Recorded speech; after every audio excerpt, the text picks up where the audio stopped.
The Gospel of Luke opened with the birth of Jesus. Then Luke showed us how Jesus was Israel's Messiah, announcing the good news of God's kingdom to the poor, and how he was God's true prophet to Israel. In this next section, Jesus sets out with his disciples on a long road trip to Jerusalem, where they'll join thousands of Israelites to celebrate the ancient feast of Passover. Now, Luke wants this road trip from the mountain to Jerusalem to remind you of ancient Israel's long road trip.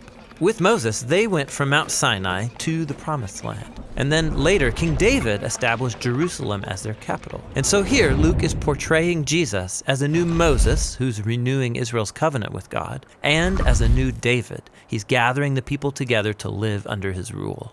As Jesus leaves, he sends out a wave of his followers ahead of him to prepare each new place for his visit. Then Jesus would arrive, announcing the good news of God's kingdom, and he would call people to follow him and join this new thing God was doing in Israel. There are many of his teachings and parables in this section, specifically about how following Jesus will force you to totally rethink your money, how you resolve conflict, and how you treat the poor. In every town, Jesus would create communities of people who were learning to live in a totally new way, so that greed would be transformed into generosity and anger into forgiveness. And in these Jesus communities, all outsiders are welcome. Yeah, good news for the poor. That's one of Luke's main themes. Yeah, you'll find it all over this section. The marginalized people that he heals, the shamed sex workers he reaches out to, the tax collectors he includes. This is Jesus' kingdom crew.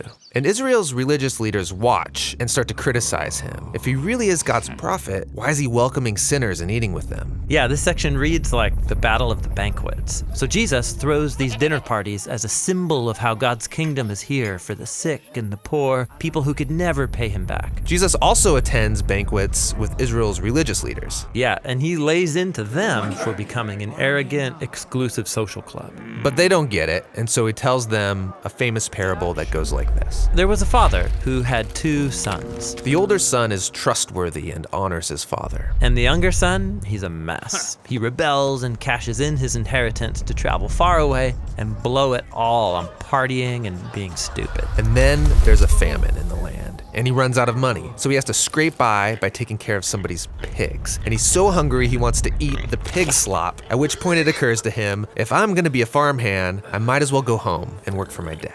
At least I won't be eating pig food. So he treks back home, rehearsing his apology. Now, the father is certain that his son did not survive the famine. But then, one day, he sees someone walking down the road. It's his son. He's not dead. And so the father runs to him and embraces his son, kissing him all over. The son starts his speech.